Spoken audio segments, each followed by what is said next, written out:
Okay, we're out here in the shop today working on a 1965 Cadillac Rochester Quadrajet. This is a friend of mine. We're gonna try to do a quick rebuild on it. Complaint was that when he puts his foot into it, it bogs down. So likely the accelerator pump, but we'll get this thing apart and cleaned up, and we'll take a closer look at it. It's straight out of 65. Does have an electric choke on it though.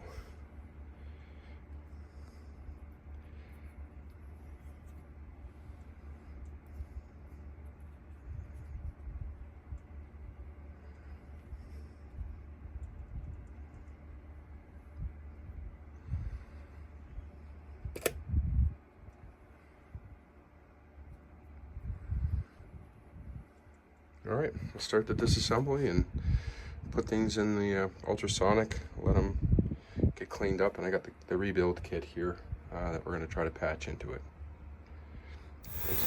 Okay, there's the old gasket between the throttle body and the venturis. See if we can match that up. You see what I see? Otherwise, this thing looked very clean when I took it apart. It's been gone through. The accelerator pump wiper looks to be really good shape. This is what was in it. We'll replace it. It looks like this pin is sliding out here for the floats. That's unusual. And then right here, what's that booger? I don't think that's supposed to be in there. Here's your problem. Look at that. We got the fill the accelerator pump. Put the old plunger in here. Looking for nothing. Like a hot dog down a hallway. That's no good. Let's try this. Little WD in the hole. Now let's see. Put the new guy in here.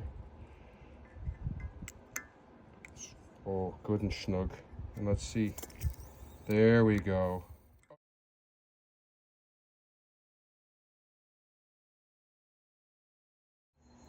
All right, another issue was that the way it was set up before, for the needle and seat there's a clip that goes on the float.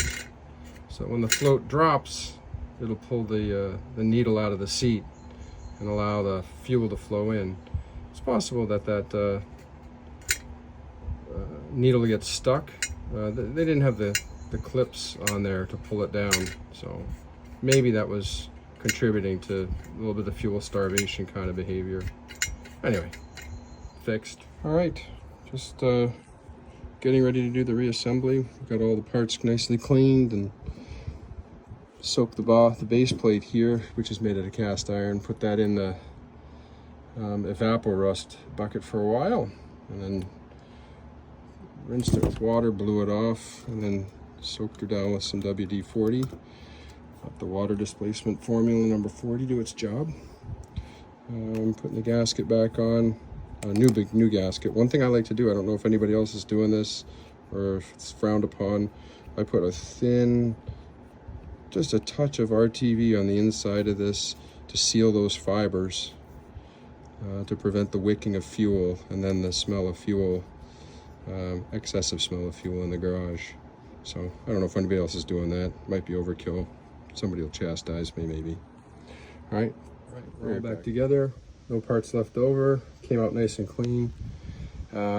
Replaced the needle and seats, both sides, the front and the back, and hooked up the clips to lift the seat, the needle out of the seat when the float drops. Those things weren't in there. I also put on the fuel inlet, there's now a basket screen in here that comes with the kit. That was missing, put that in. Got a paper gasket plus the original metal washer here. Just watch this for leaks. You might have to give it a good torque. Also the fitting in here. This is as tight as I can get it right now. Let's see.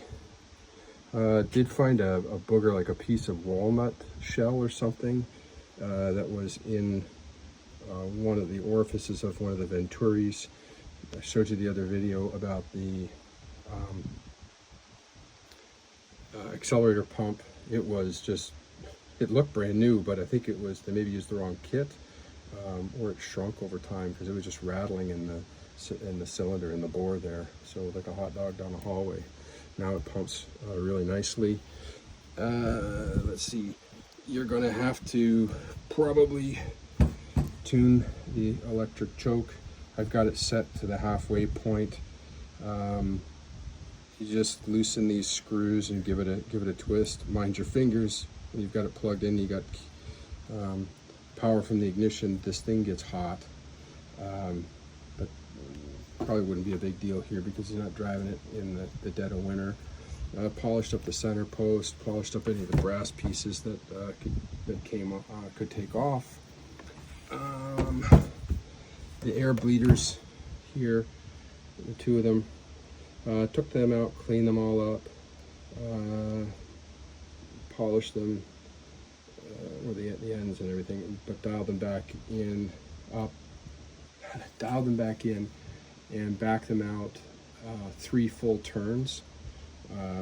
This is something that you'll have to set up when it's on the car. Let the car warm up, and then what I do is normally start with one side, twist it in, and when it sounds like the car is starting to bog, just back it back out until it's happy again, and then do the other side. And when you get these air jets set correctly, based upon all the conditions, or humidity temp, all of that jazz, you can just tune it by ear. You'll hear the car. It'll hit kind of like peak RPM just by fiddling with these things. That's when you know you've got it set correctly. I'm just telling you stuff you already know. I don't know what this is. Never seen it before. Not on the Buicks anyways. So this gasket, it's a pretty heavy duty guy, like nylon or something. That's going back with you. The steel plate's going back with you. Here's an assortment of the newer gaskets. So I'm going to send those. You'll have to figure out which ones fit right, and I will send the old ones, these ones, back as well. These ones are kind of gas soaked. They smell actually like gunk engine degreaser. The whole car smells like that as well. Just recommend for Trevor, maybe at the end of the season, dump a little bit of Marvell's mystery oil in the tank and let it run in, and that'll lubricate all the metal parts and the wiper on the accelerator pump. And then the next season, just put the regular gas, fresh gas in it and run it. And periodically, get some of this stuff. And it's just basically acetone with some light oil, but they sell it in spray format and also with a cap. It's over there at O'Reilly's in the States. A couple capfuls of this in the tank. Keeps everything nice and clean. Used it on Dalton and Betty and it worked out great, and we'll continue to do so. I'll send you a can of that. All right, I'll just bag it up and send it along. All right, have a good time installing it, buddy. Good luck.